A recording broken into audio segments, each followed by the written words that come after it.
Dear students, in this video, I will go over the chapter Conceptualizing Sport Management and Sports Leadership. I have the chapter right in front of me on my iPad. So I will shift now to the iPad where I will be able to illustrate the points that I want to discuss in a visual format. That way you will have greater clarity about the concepts that we are discussing. We will start this lecture with something that I have already briefly touched upon in my previous lecture. And that is this idea that leadership is pretty straightforward.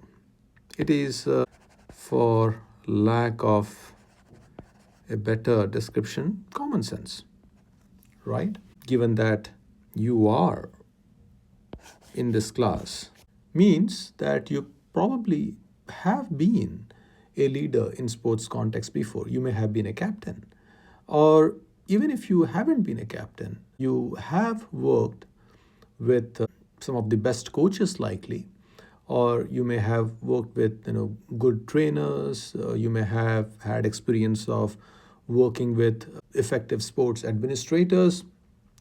So given that you have had long experience with leaders in the sports context, it's likely that you may think that leadership is common sense, that I know what leadership is.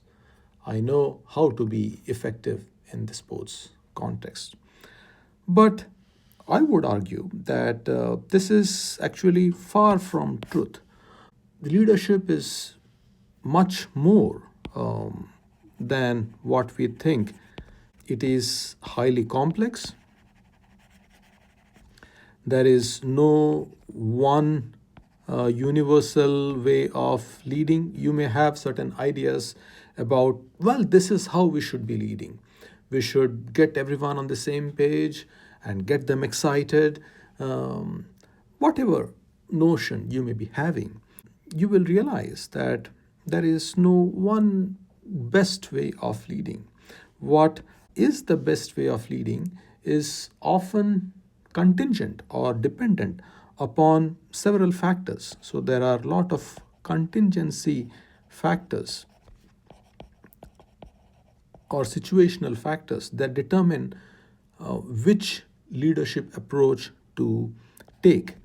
So let's say this particular approach, let's say the charismatic leadership approach, may work, may be actually the best way of leading, but it will work only in certain circumstances. In some other situations, okay, let's say we are talking about another approach to leadership, which is the transactional. Again, you don't know what these leadership approaches specifically mean. Now, this may work much better in a different kind of situation, not the same situation as what charismatic leadership worked best in. So there's a lot of nuances, lot of complicacies when it comes to the topic of leadership. This is something that we need to realize. And beyond what I have just shared, we also lead different kinds of people, right? These contingency factors, they are situational factors that are outside, or factors that are in the external environment. We lead different kinds of people. There are multiple kinds of people with different personality traits, with different value systems, with different motivations. So you would think that you can lead them all very effectively using one or two best approaches that you believe there is about leadership. That's too naive of an approach to leading. What may work really well for this person may not work as well for the second person, and so on and so forth. So there is this aspect to leadership as well, where different approaches to leadership works with different kind of people, different kind of athletes. Beyond this, there are a whole host of other responsibilities that a leader has to take when you are in sports arena. There would be the economic responsibilities or the financial responsibilities. Now, these things typically get covered in the sport management discipline. Nonetheless, whether we call it sport management or sport leadership doesn't matter. The thing is that when you are a leader, you are held responsible for economic factors, for people related factors, for, let's say, the materials that are used, the equipments that are used, and so on and so forth. With respect to then time management, um, so how well do you manage your time to be able to accomplish all the many things that you need to in your role as a leader? Essentially, what I am trying to say is leadership is extremely complex. And you just taking this class will also not completely give you all the necessary information that you need to be effective in the role of a leader, but it will certainly add a lot of insights that you earlier did not have about leadership. And if you apply these insights into your profession, then I can guarantee you that you will be much more effective a leader than you currently are. Okay, that's something that I can guarantee. Now, how much more effective will you be? That will, of course, vary based on how many of those insights you really internalize. But do understand that even after you internalize many of these evidence based approaches to leadership, it is still scratching the surface. You may have heard of the 80-20 rule. Think about this particular class as trying to identify those 20% of the leadership approaches that can enhance your effectiveness in 80% of the situations. When you want to be more effective than this 80%, then of course you will need to learn more about leadership, which is beyond the scope of this class. But my expectation for you all is that once you gain the foundational knowledge about leadership, which I am highlighting here, this 20%, then you can yourself make the effort to learn the additional points that you need to be more effective than 80%. You can gradually maybe improve it to 85%, 90%, and so on and so forth. So that would be your self effort as well as the things that you will learn about leadership in the other higher classes that you will take in this program. The next important point that I want to discuss in this lecture is the difference between control and influence. Your textbook brings in these different aspects of leadership. So, what does it mean when you are taking the control approach to leadership? What does it mean when you are taking the influence approach to leadership? As a leader, you could take an authority focused approach to leadership. So, what do I mean by authority focused? Here, the leader would be relying on the title. So, hey, I'm your head coach, so you better listen to me. I'm telling you that you do these extra laps, that you will run these sprints because I said so. So I am using the position that I have, that of the coach, and you are following because I have that authority. Because if you do not follow, then there will be certain negative consequences. I can bench you, or I could remove you from the team, or I may not give you some of the opportunities that you want in this sports field that you are in.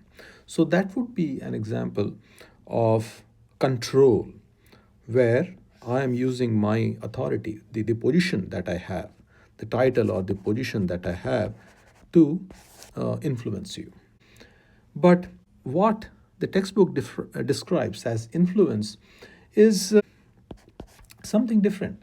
Here, the way I'm influencing you is not it's not through the position that I have. In fact, I may not even have any position. I may be just another player on the team. So it need not be anything to do with position. I may have a position, I may not have the position. So how do I influence? I influence here through some sort of inspiration, so that you get to committed to the sport, to higher performance, right? To higher performance. So I inspire you, I motivate you. I may say something on the lines of, let's run these sprints because we want to keep the name of Purdue high. That is something that we take pride in, so we want to keep our our name high. So that would be an example of inspiration focused leading.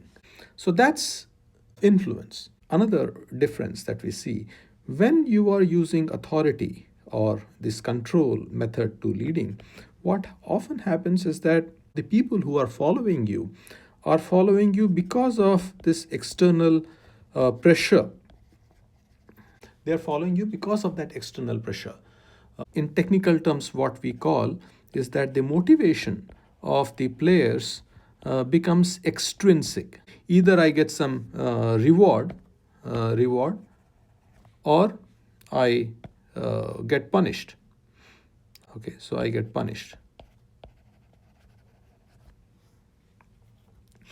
So as long as I'm getting those rewards, I am motivated to work hard, to follow, or in order to avoid getting punished, again, I am working hard.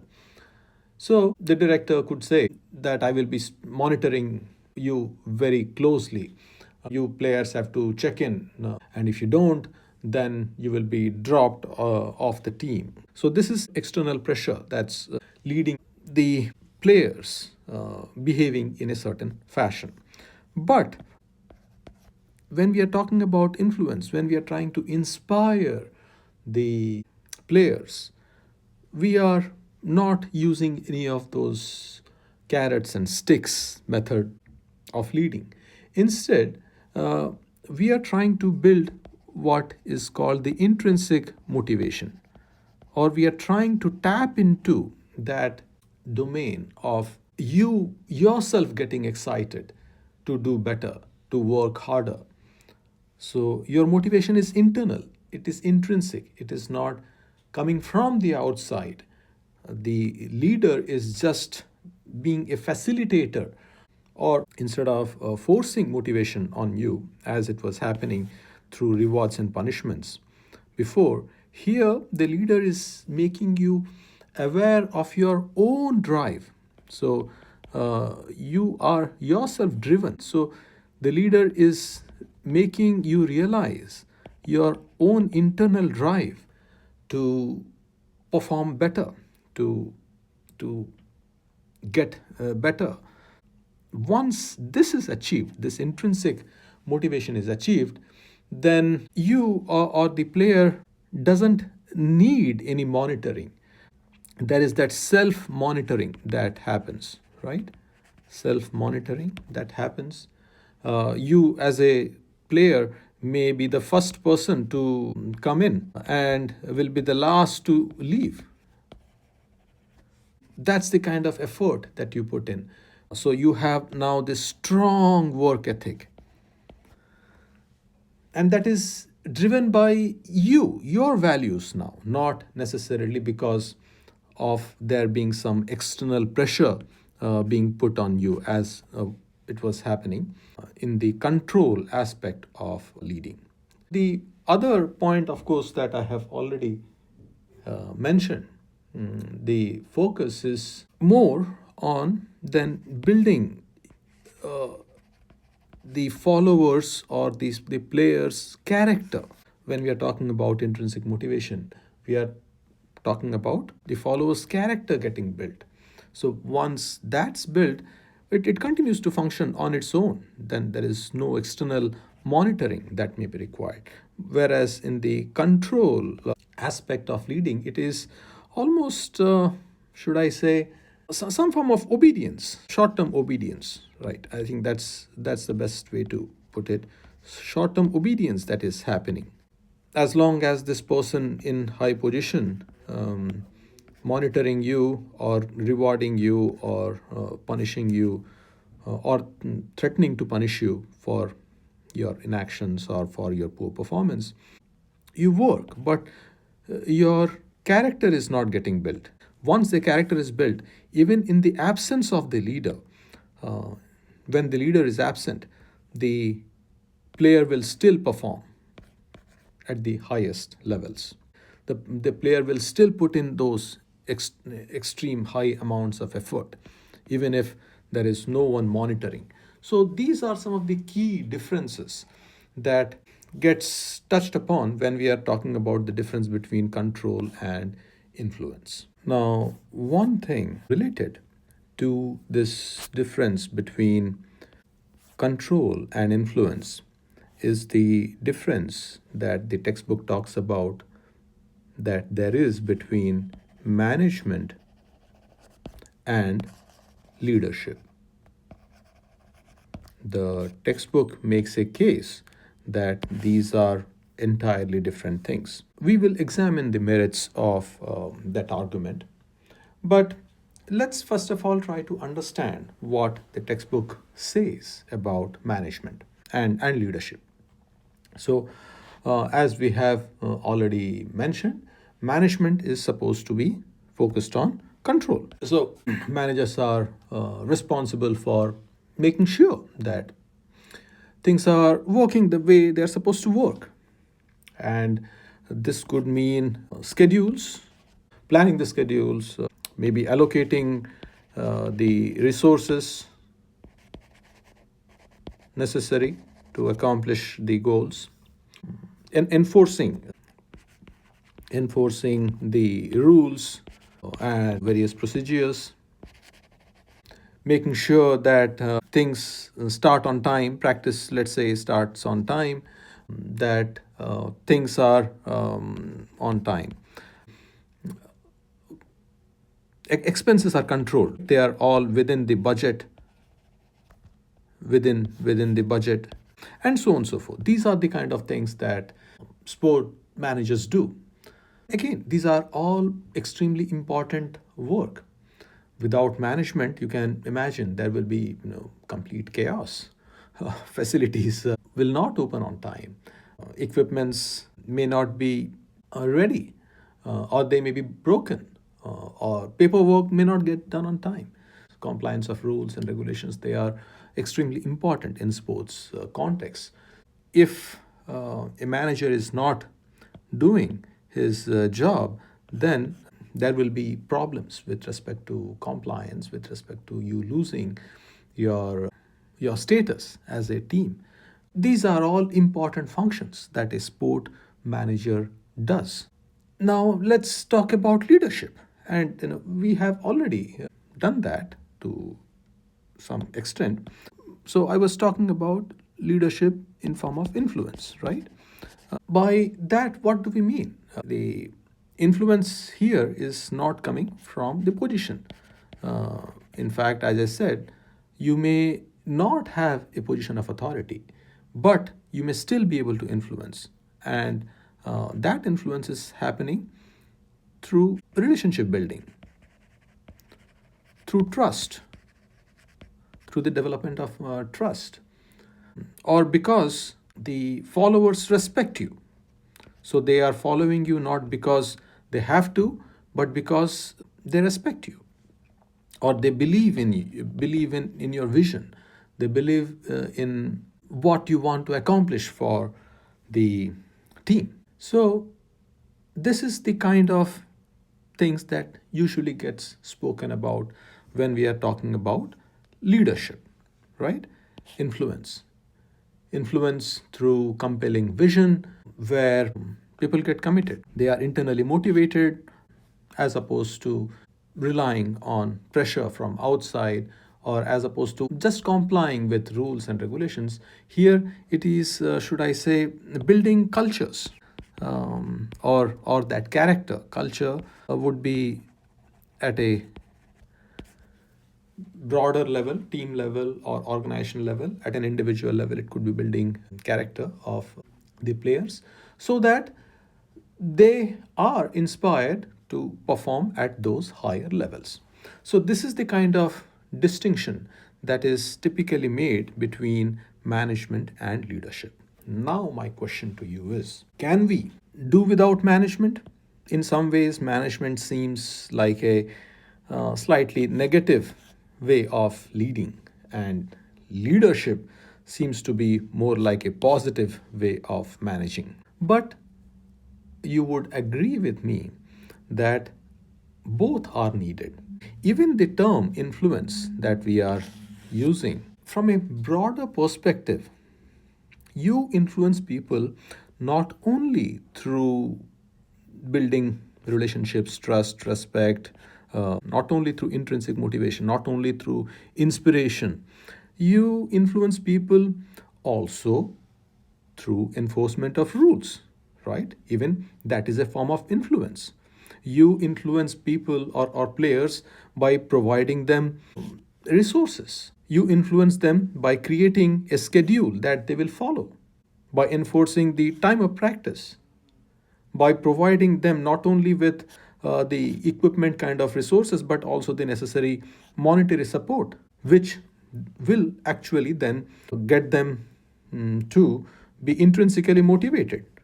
Sometimes get too short sighted when we talk about rewards and punishments, always as a form of control. That's not always true. Even rewards, even punishments, they can be a source of inspiration. If your athletic director goes out of the way to find out some scholarship for you, or some financial support for you, it is actually the kind of soft influence that we are talking about. It is not just some external reward that only increases extrinsic motivation, right? So, this dichotomy that management is different, that leadership is different, this is something that I do not agree with. In fact, in our field of organizational leadership, the way we define leadership is the it's the process of influencing others to achieve a common goal. That's how we define leadership. Okay, leadership is the process of influencing others to achieve a common goal. And we can influence people through not only these things that I talked about, but also through these things that typically get associated with the term management. We influence people, yes, through all these positive things that we talked in context of influence, but we also influence people through what is typically seen as control, as something that you do using your position of authority. That's essential too, right? So I would like you to see leadership and management, or this dichotomy of control versus influence as a problematic dichotomy. What you want is to maximize the benefits that come from both. You want to maximize leadership as well as management.